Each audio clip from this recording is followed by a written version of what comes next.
This is Ciaran Gibbons for SecondsOut.com here in Cardiff, Wales. I'm joined by the boxing legend, Roy Jones Jr. Roy, welcome back to Wales. Thank you, brother. Good to be back here. Will we ever see you in a boxing ring again competing as a fighter as opposed to a trainer, which is the reason you're in Wales this weekend? Mostly just a trainer. I don't see nobody willing to pay enough money to see me back in the boxing ring. It's just at this point, it's like if you can't make millions of dollars, it doesn't make sense to go in the boxing ring for me. I got too much to offer, too much to lose to go in the ring for not a substantial amount of money. So if it wasn't like millions of dollars, why would I go in the boxing ring? It makes no sense. When you look back at your career, were there any fights that you would have liked that didn't happen for whatever reason? There are several fights that you would like to have seen happen possibly, but at the same time, did you really want those fights to happen? Because look at now. Of course, I would love to have fought Steve Collins.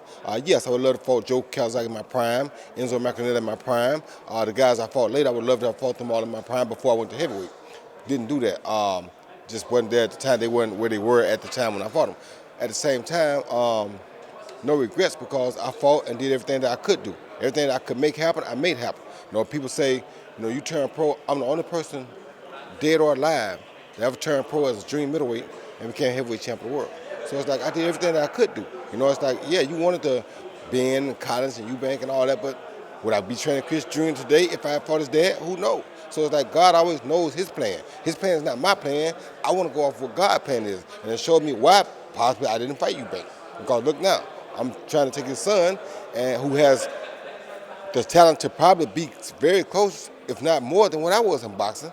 But, he has a lot of talent. So to see that, it's a beautiful thing because now, not just me, it's like now me and Chris Sr. can share at bettering boxing in the future. And that's always better for us anyway. So it's like, yeah, there were fights you thought you may have wanted to have, but at the same time, it was all God's way, not my way. So whatever God had planned for me is what I did. A fight that British boxing fans wanted at the time, myself included, was a fight with Nigel Benn. From your point of view, why didn't that fight take place? I just didn't. I called Nigel one time. He said he was going through a divorce.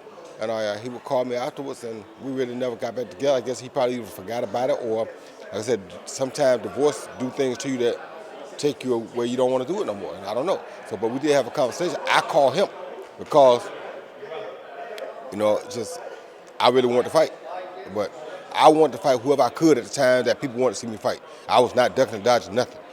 Even Steve came to the U.S., and I thought for sure he and I would make a deal because he was talking to my lawyers directly. He wasn't talking to me. He was talking to the lawyers directly, so I thought for sure they would make that deal happen, but it never panned out. It wasn't me. I didn't know why it happened. I thought when I seen him there that, this is perfect.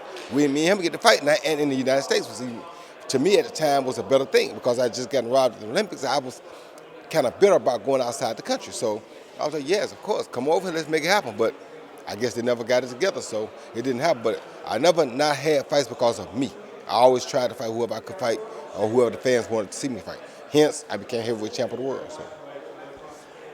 So. We all know that Gerald McClellan, a contemporary of yours, is injured with his fight with Nigel Benn. Did that injury to Gerald affect your outlook on boxing and the way you saw the sport? No, it kind of just reiterated the way I saw the sport. It's just double impacted my thoughts already, and which is why I used to tell people that this is not a game. You don't go enough for a little bit of money because tomorrow's not guaranteed. So it's like the same thing I'm saying now. I'm an older guy, not able to be as elusive as I once was. So it's likely that I'll take a few more shots now than I would take back then. So if I'm going to take those shots, and I'm already a living legend, I'm already in the Hall of Fame. Why? Unless I'm getting paid millions of dollars. If I ain't getting paid millions of dollars, near about billions, then why would I go in and take those stupid shots? It just doesn't make sense. When you moved up to heavyweight and won the WBA World Heavyweight title, a lot of people, I think it was actually Ring Magazine said, I think the headline was, is Roy Jones greater than Sugar Ray? And a lot of people said as well that if you had retired at that point, you would have been widely regarded as the greatest ever fighter. What's your thoughts on that? Well, because to me, you still was that guy. No matter what happened after that, look what happened to Muhammad Ali. He's still the greatest ever. Look what happened to Sugar Ray Robinson. He's still one of the greatest ever. So why come what happened to me afterwards deteriorates or has something to do with what I was when I was? So in my prime, I was all that and some. We knew I made a sacrifice to put on weight, went up to heavyweight, then I took off the weight and came back down, and we knew that had a substantial effect on the rest of my career. So, but up to that point, who was better? Sugar Ray Robinson tried to win the light heavyweight title, but he couldn't do it. He passed out. Not that he wasn't good enough to do it, just it didn't work out for him. I went from junior middleweight to heavyweight championship of the world. No living man has ever done it. Why? How are they better? But it's always opinion, so I gotta respect everybody's opinion. So I ain't gonna argue about it, but I'm just saying I just like to state my case. How does one man, who else do we think that has turned pro as a junior middleweight that we really think has a chance to become heavyweight champion of the world? Who else? Tell me one guy you think. Anybody that you think turned pro as a junior middleweight, even take the guys that are smaller, put them up at junior middleweight, turn them professional, tell me how many of them going to go become heavyweight champion of the world. Not one.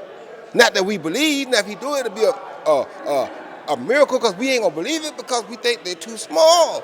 They don't have enough in their arsenal. They're not that good always. So it's like, or they don't have that X factor to carry the weight, the punch, the power, the speed, the elusiveness up to heavyweight. From a junior middleweight? Do you know what we're talking about here?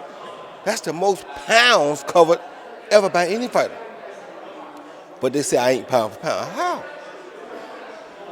In that fight when you won the heavyweight title against Ruiz, you made it look easy. It was probably a difficult fight for you in the ring. I had back issues. Carrying the weight was very difficult. It was very difficult. Is there any regret that you didn't stay at heavyweight after that fight rather than dropping back down? No, I had to do what I had to do. When I say I'm going to do something, I'm going to do that. I said I was going to go back down and recapture the light heavyweight title. And in doing that, it made me prove my heart. So I did that.